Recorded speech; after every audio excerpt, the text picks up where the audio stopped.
Hello, and welcome to another episode of Hour of Healing. I am your weekly host, Joe Debra, and today we are talking about a topic that is so dear to my heart. We are talking about gaps in marriage. And our guest is our dear friend, Dr. Bright Adjei, who has a doctorate in physical therapy and also works in real estate as a real estate agent down in Texas.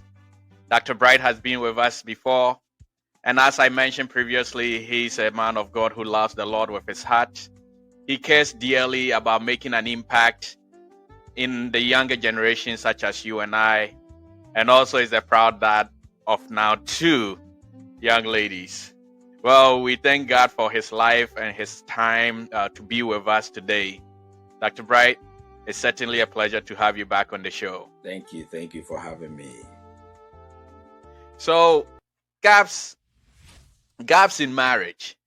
You know, we have all been there.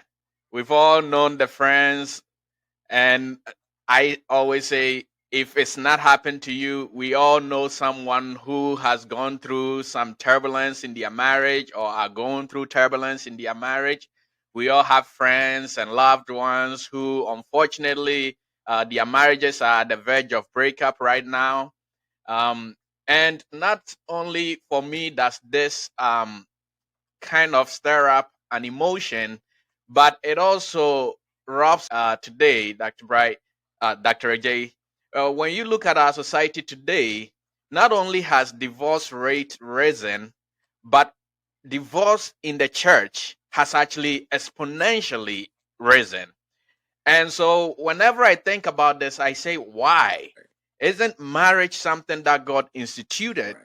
And isn't marriage in the church supposed to be Right. the example, the footprint for many to be able to follow? Right. And so, dear listener, today you are in for a treat because we will be talking about one of these things that I personally consider to be a very big stumbling block to the success of many young marriages today.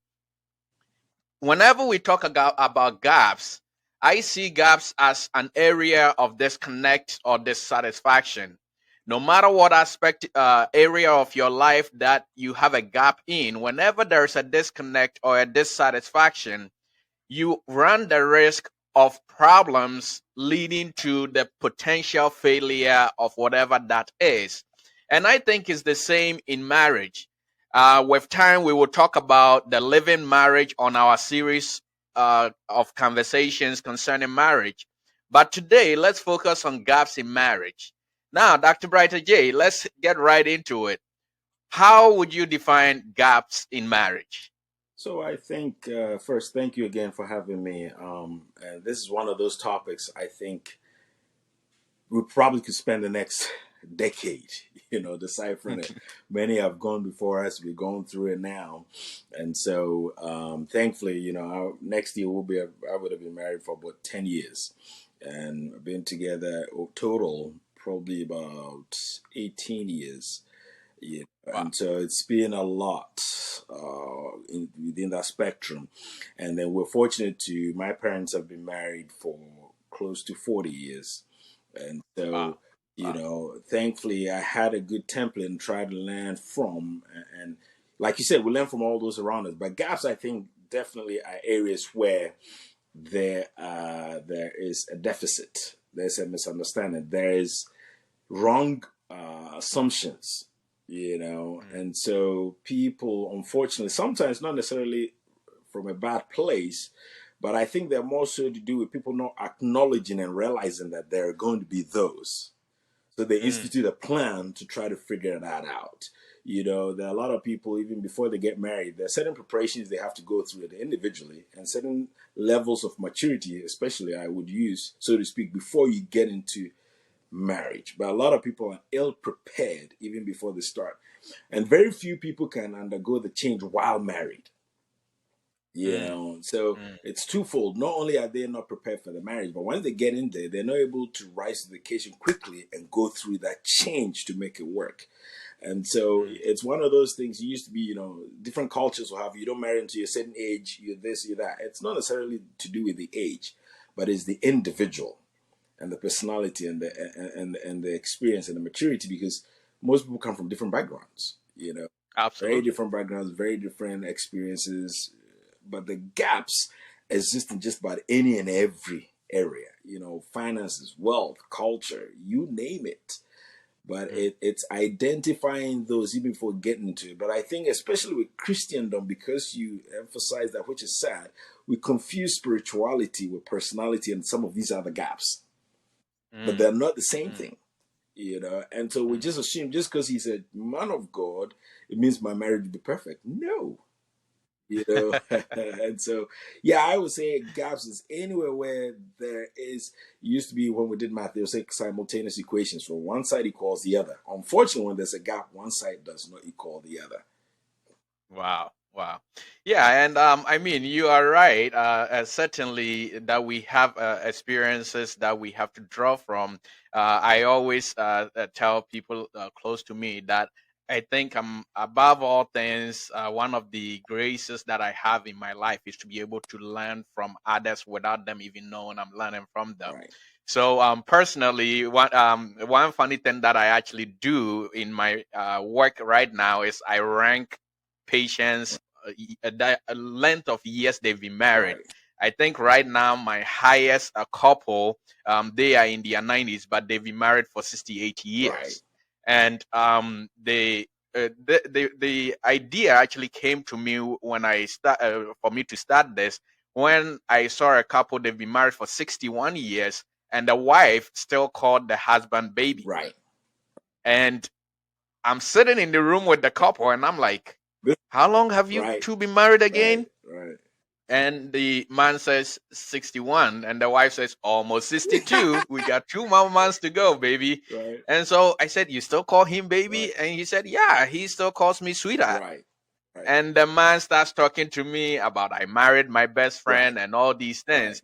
So it's not even, I realize that it's not even just about the length of time that No, people have no, been together. Yes, absolutely, right, the length of time does bring a lot of experience and knowledge. right, But there are people who, I know couples who have been married for 30 right, years, 20 years, right, and the marriage, excuse me to say, is dead. right, There is no joy in the right, marriage. There's no joy in their home. right, And I think that's part of what you were alluding to when you said that it exists in every aspect of us. right, So gaps in marriage, I think, does not only create problems, right, but it also can exist, right, though the marriage is there, right. but the gap could be breaking the communication and the things that you mentioned Right. So I mean, a few minutes a lot ago. of marriages survive. So there's the statistics you talk about, for instance, where we know one and two marriages divorce. That's those that actually go through the whole process of divorce. But under that Hmm. 50%, there's a whole lot of them that just survive. They don't thrive, and there's a big difference. Hmm. And especially if you take it even to our subset and our subculture, there's so many marriages. If you see that there's nothing that will want to make you get married, and a Yes. lot of these, because of these things, where the gaps exist, and the gaps have penetrated to issues of distrust and migrated in so many other ways. And the Mm. question is, yes, most people don't realize, like any good thing worth having, you have to fight for it. You have to work hard at it. And I think we come into a process of where marriage, culturally, sometimes, for instance, is what you get from it instead of what you're going to give. Yep. Most Yep. people, part of the gap to prepare themselves before they even get married is you have to look at it that when I go bear the responsibility with somebody else, what am I going to offer them? What do I have to offer? Do I have anything Absolutely. valuable? Because if I don't, then I have to sit back and kind of work on me so I know I have something to offer. Versus a lot of going to it the other way around, where what am I going to get from that? What am I going to take from that? And to right from the Mm. gate, Mm. the setup or the foundation, unfortunately, it's not the right way. And like I said, then once you get in, then many are not able to figure it out on the spot because now there are other Yes. pressures and other stresses that come into it. And so it becomes Absolutely. you genuinely and have to intentionalize wanting to do better. And the way you do that is finding people like couples, like you mentioned, finding resources that can help you, not people that just tell you what to do, but people that you've seen Absolutely. exhibit the kind of marriage you want. Absolutely. Yeah. Absolutely. And it's actually very funny that you said the statement, what I'm going to bring to the marriage. I know we talked about Dr. Miles Monroe, and Yeah, that's one of the things that he actually teaches, the late Dr. Miles Monroe. I remember one of either his books or his messages, he said, don't get married until you have learned right, to be successful at being right, independent. And I think that is what a lot of people miss, that we think being married will bring that independency, that right, freedom that I want. right, But if you are not responsible as a single person, that same right, attitude is what you draw in right, into being married. Since we have this problem, because I think most of our listeners, even if they are not going through, they know enough people right, to know that this is the reality of what we are dealing with right now in our day and age. How do couples who unfortunately did not do the pre-assessments right. themselves, they did not learn to thrive as individuals or as single people before they got married, now they are married, how do they go about identifying some of these gaps and the causes of these gaps? I think one of the first things they have to do is you have to ask yourself, what's the purpose of being married? I think that's Mm, a very, very important and fundamental question because what that sometimes can show is it can show the two different parallels you're on. Because if my purpose for getting married is very different from my spouse's purpose for getting married, then we have a little bit of a challenge absolutely. because now we have to unite that purpose some way, somehow. And so I think a lot of them, that's the fundamentally. And unfortunately, one of them biggest problems, even with that, is the communication. Mm, Communication is one of those things sometimes we take it as a given, but it's not. And, oh, no. when you're with a spouse, you have to figure out what is their mode of communication. And I give an example. I'm very loud. I'm very animated. I'm very excited. I like to talk. My wife is the total opposite. Yes, I've met her. Right. She's very quiet, very reserved. And so even when we got married, even when you wanted to share good news, she was always taken aback because to her, you're too loud. She always thought you something bad. It's like, no, no, I'm just excited. It's just energy. I come from a house, a lot of kids. So what I had to do and I always tell people, when we got married, that first 6 months to 1 year was when you figuring these things out because before then we don't live together. When you're dating, it's easy. Let's meet for lunch. Let's do this. Everybody's on their best behavior. That's easy. You hope you find enough of the fundamentals. That's why you move beyond the dating to try to get married. But now you're actually going to find out, what you had based your hopes on, if they're real. But that's where some of those little changes come in. So what I had to do was I had to get to a point where sometimes if I want to communicate with her, I have to text because she does way better. Because when you're texting, the personality is not there. She's not having to deal Correct. with the tone.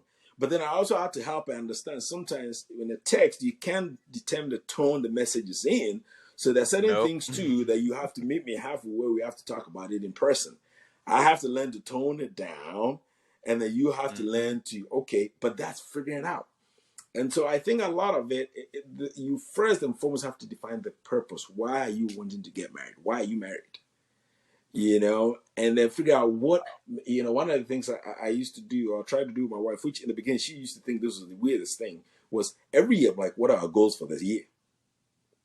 Mm. And it's so funny because we are brought up in a way where one, we don't talk about things, and two, we don't write things down. Nope. And so when you ask that question, like, well, what's wrong with you? You just kind of sleep, you wake up, you thank God, let's go for the day. You sleep, wake up, like, no, no, no, no, no, no. Certain things you have to have a purpose, you have to have a goal. Doesn't mean you're going to get there, but at least it's going to inform your actions. And everything Absolutely. you do is going to try to Absolutely. tie into that. So once you figure out that purpose, then you figure out how you're going to get there. And I think some of these you do once individual. We have individual goals, individual resolutions. Hmm. But then as a family unit, you also come together and try to draw that and then communicate that effectively where what you are thinking and what they understanding is on the same page. I think Yes. fundamentally that's a place to start. Wow. Well, so dear listener, if you are listening to us, sitting down or having that open dialogue about the purpose for the marriage, both for you and for your spouse. I echo this because you will be surprised how many of our young marriages where I've had friends Hmm. and loved ones come to me. We're talking about issues going on in their marriage. And then I ask, so what was your intentions Hmm. of getting married? And they just look at you like, what Yep. do you mean? I mean, Yep. personally, and it's not that you don't know why you got Right. married, Right. but you voicing it out, Right. letting somebody else hear it, Right. puts you in a position of accountability, Right. that this is why I got married, this is what I have communicated, and so I have to work towards it. Right. I feel that when we fail to actually make that declaration, Right. then we it's a disservice to ourselves, because there are a lot of things in our minds, and most of them get jumbled up from time to time depending on the stresses of the day. Correct. But when it has been verbalized, and or it has been put in writing, Right. that we can be held accountable Right. to it, like you said, it has to be something that you work on. Right. And so I really appreciate you Right. bringing that up to our audience. So I will then ask this: that what are some of the factors that influence or contribute to gaps existing in our marriage? I'm pretty sure there are external factors and internal factors. So, what are some factors that contribute to gaps in our Right. marriage? So one of the things, I'll jump kind of ahead and kind of work back. What it does set us up, following up from the last point, is it set us up for unrealistic expectations or unrealistic spousal Mm, expectations. And that's what ends up creating a bigger gap and more problems. You know, mm, like you said, the internal, external factors, sometimes we influence even subconsciously without learning. Let's say if I grew up in a household that parents were divorced and there's a lot of bickering, a lot of fighting, that to me is some sort of normalcy that I've grown up with. correct. And so you might find a spouse who actually profusely shows love, but you distrust because you've seen what's happened on the other side of Mm, things. But I think where the gaps come in, a lot of them, for instance, financially, a lot of marriages collapse because of that. Because we have yes. different goals when it comes to finances. You have one spouse that feel like God bless them, that they want to get to the top so they can bless a whole generation. And then you have Hmm. another that just wants to be able to go to work, get paid, and come home. They're fine. So right there, there's a And go huge shopping. disconnect. And go shopping. Exactly. I mean, let me use you as an example with your permission, right? You're a medical doctor. So if you had the wrong person with the wrong purpose, from a financial standpoint, they might just want to come in there, you go work, they take the money, they go shopping. You don't need to be doing this podcast. And so if Mm, they don't understand absolutely. what your purpose or your goal is, they might even bicker and not fight with you by wasting time doing this. Because guess what? They just want you to go to True. work and make money and come home so they can spend it. That's the problem. And so I think finances is a huge part I always start from, because there's so many people where there's the assumption is one is Mm, going and thinking, what is the financial plan? We're going to save together. Well, one is going and thinking, no, you save your money, I save my money. And that's not mm, communicated. yeah, You take a absolutely. state like Texas. Once you get married, it's community property, right? Yep. But then I have couples who, when they went into the marriage, the understanding was we'll contribute towards common bills. The rest of it, you save your money, and I save my money. And then now they're going Yes. through a divorce, but then now the other one wants the money from the other person. And he made a quote unquote comment. He's like, "This is now I understand why people kill people." It's a Mm, sad, sad realization, but you could see where he's coming from. He was yeah. talking about the fact that when it used to be, why don't just people divorce? Why would people, divorce is bad, but why would people go to the extent of also killing other spouses? But now that he's Correct. going through it and coming to the point that we've even had this conversation and we figured out this plan, which to me right from the get-go already let you also know, if you don't trust each other to save together, that's a Yeah. problem on its own, That's a problem. right? But to him, if we had figured out this is the plan we're going to go, and then now, because maybe we thought someday we might separate, that's why we went this plan anyways. But yet you still want to double cross me that way, we got a problem. Hmm. But I Hmm. think finances is a huge, huge part of it, where figure what are the financial goals. Somebody may be wanting to do the financial independence, retire early, where they want to retire when they're 30 or 40. The other person, like, nope, I don't see the need to stress myself. I'm going to wait till I'm 60, 65. Hmm. What are the financial goals? That's where some of the gaps, because one may be frugal. That's where the gaps are. They may Yeah. have grown up where Yeah. they save, they can't come from many, and so they know what it is to be found wanting. So they have learned from that Correct. experience and never want to be back there. Well, you have another that never lacked. So they are not used to, or they're used to spending money any which way. They don't know what's a budget. Mm. That's a gap in Mm. marriage. And so it's about the two finding out a way to communicate and come up with a plan that works for both. One might help the other maybe not be as stingy. One might help the other also tone down the spending and realize things can change. I can be involved in an Absolutely. accident today, and then what happens? That income is not coming back in. That's Mm. one of the things. Another thing is just culture. Mm-hmm. Culture. Mm-hmm. A lot of it, culture, there's certain expectations. I fortunately, a lot of my family are married to Westerners or Caucasians, so to speak, right? And from our culture and our background, you get married, it's a whole family affair. The whole Yes. family, the extended family. Well, when they first got married, some of my aunties, they understand, what do you mean you're supposed to take care of ABC? That's not your job.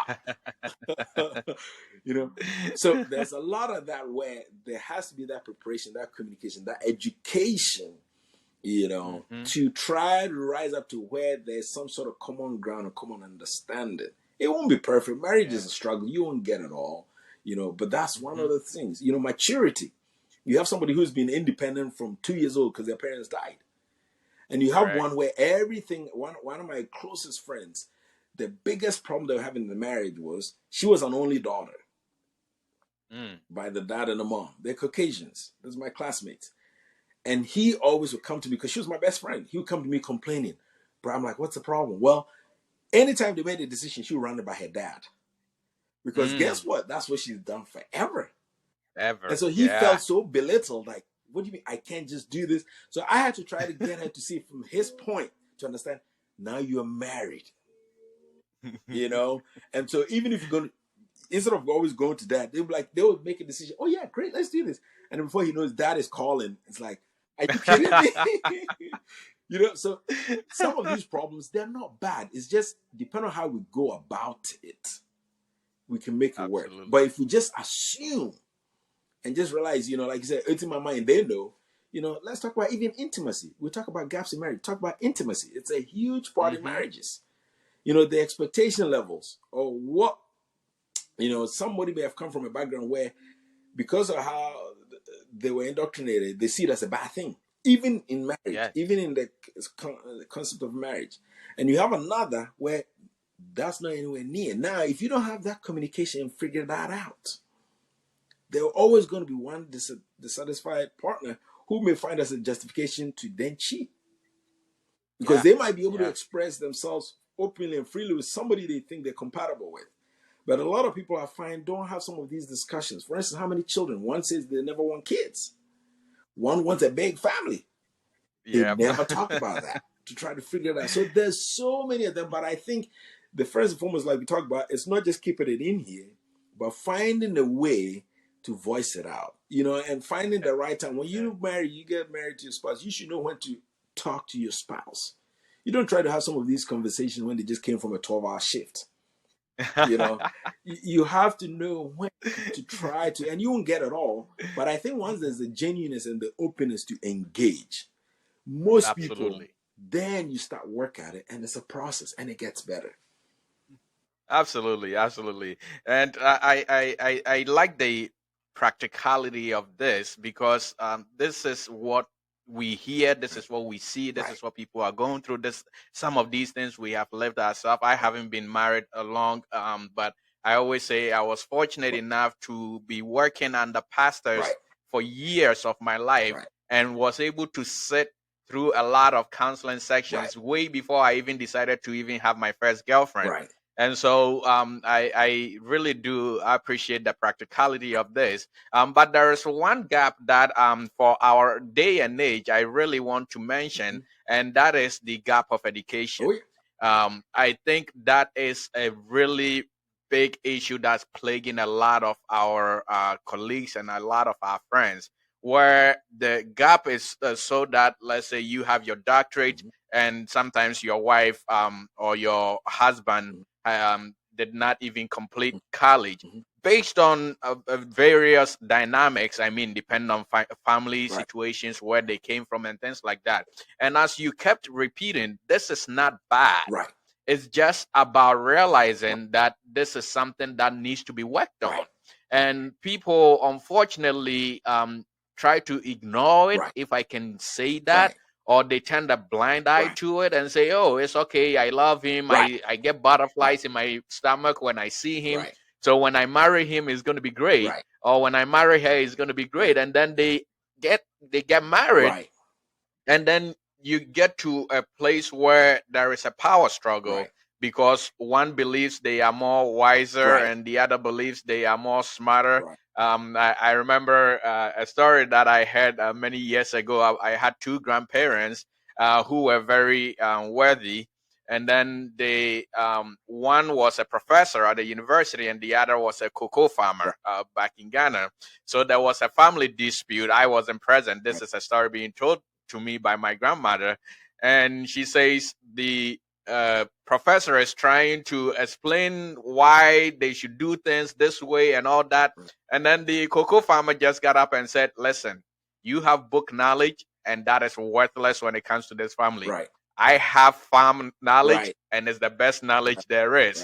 Right. I say that jokingly, but that is kind of what happens in marriages a lot of time when I talk about gap in education, Right. that one believes that, hey, I have street knowledge Right. and that is the best form of knowledge, and the other believes I have academic knowledge, that's the best form of knowledge. And until there is a conversation or a dialogue about this, so that they come to an understanding, really it becomes a big gap, Right.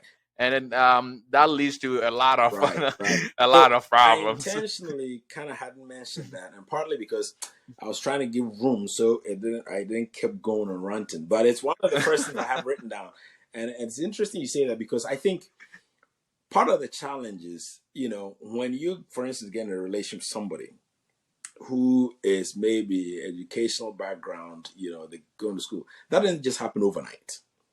So you Hmm. knew that going into it. And like you said, we all have convenient amnesia where we ignore those things. Because at that time, we're looking at, oh, I'm excited. Oh, he's a good. And my biggest thing, especially with Christian couples, oh, he loves God. So to them, that's it. But what does loving God mean? Right? They don't Exactly. even investigate that down further. But the whole idea is, oh, the same thing that drew them to you as the status symbol. Oh, it's Dr. Joe, Dr. Deborah. That same thing will become a bane once you get married. Well, why are you going all Yep. the time? Whose patient is calling you at this point of the hour? And Hmm. my biggest thing in life is everyone is a lifelong learner. I am exactly like where, to Absolutely. me, my patients are one of my biggest resource, in the sense that, like you said, you may be healing them medically, but guess what? You're learning from them. In this case, for instance, in Absolutely. terms of marriage, because when you peel a lot of things back, we all the same. We all want the same Hmm. thing: Hmm. peace, respect, to be able to provide all those similar things. All we all want. We may be different, go about it differently. And so I always, anytime I come across people, I see them as a resource. And a lot of these things, the reason why it goes back to that first question is, what am I going to give in marriage? Is then when you really understand what marriage is about, it's not about the other person. It becomes about what you can do and how you're going to go about it, to make sure it works. And so, even if you're the one that's least educated, or if you're the one that's most educated, you're going to go about it in a way that you can make it work. It's not about lording Absolutely. over the other. Sometimes, always knowing our roles, right? Indeed, you may be the formal educator, but then I had a couple. One of my very good friends around. He's one of the chiefs here, and I was having a conversation with him, and I was pricking him some of these little things. And he's much older than me, and he said, Mm. Bright, in my house, my wife runs the finances. Because if I run the finances, we'll be broke. And I said, you know Absolutely. what? You're a very smart man. Because I know culturally where we're coming from, that's not a thing Hmm. to say, especially even out loud to another person. That as Oh the man of yeah. the house, your wife runs the money. But he was wise enough to know, knowledge is one thing, but wisdom is another thing. Where he Oh knows, yes. if I run this house, we will broke. But if I let my wife, and I say, at the end of the day, guess what? Then you get, it's all about the results, right? Now you both get what Hmm. you're wanting. Sometimes it's knowing your Absolutely. role. The education is good for certain things, and then the street knowledge is good for certain things. It's about working together. Let me help you, because Mm. education, anybody, if they choose to, be, can get educated. It's not education is not the only key to success in this life. It's about finding your Absolutely purpose. not. But anybody who chooses to, same way, can learn about educating themselves around the house. But I say, that's somebody who's been raised, who's cultured, who knows how to run a home. And so you can come with your degree and go marry Dr. or Professor so and so. She will go marry Professor so and so. Guess what? Your husband will go after her. Because Yep. when it comes to it's about complementing each other. It's Absolutely. not a competition. So yeah, no, I think we all live in a society where instead of facing the reality and making it work, we pretend and we assume. And I always say, our marriage is not the market. When you're having these conversations with your spouse, it's like you have other people there. So if the two of you No. cannot be vulnerable and naked with each other and discuss some of these things and work it out, then when is it going to get better? My biggest frustration is when somebody will come to me, my wife or my husband, blah, blah, blah, and I say, well, have you spoken to them about it? They're like, no. I'm like, then what the heck are you talking to me about? The very person this affects that you want to see change, you haven't even taken the step to have that Thank you. conversation with. So why are you bringing a third person in? And they look at you like, duh. I'm like, but that's the whole point. They're the one you're going to sleep with, wake up with, go every. They're the one this very thing affects. So that's your starting point. It's not your pastor, it's not your mom, it's not your friend, it's not anybody. That is your starting point. It's trying to figure out, and if you've been with somebody enough, you should also know how you communicate with them. And Yes. those are little things. Yeah, I can help you with how to communicate. Maybe start with a positive, lead into what the challenge is, and let's resolve somewhere. But you have to have a way of communicating with the spouse first Absolutely. before you bring. So these gaps, they're everywhere anywhere, and they can become strengths if you use them correctly. Because you Absolutely. complement. One is taking care of one side, one is taking, then you both move. But because a lot of us make assumptions and don't communicate them clearly, then we get frustrated because they're inbuilt and they're boiling. And that creates more problems. Well, I think that's a good segue to end the first section on this. Right. And I like something that you said. That you said when handled accurately or appropriately, it can become strength for the marriage. And that is where we'll be picking off on part two of this section. How we're going to be able to deal with stress gaps in marriage and how that will end up impacting or how we will get healing from this. But before we end our part one of this conversation, Dr. J, any parting words that you would like to share with our audience? Yeah. So I always come back to, as believers, the source or our manual always is the word of God and the scripture.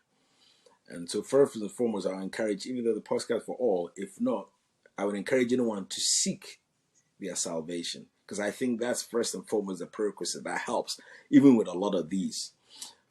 And it's a genuineness of it.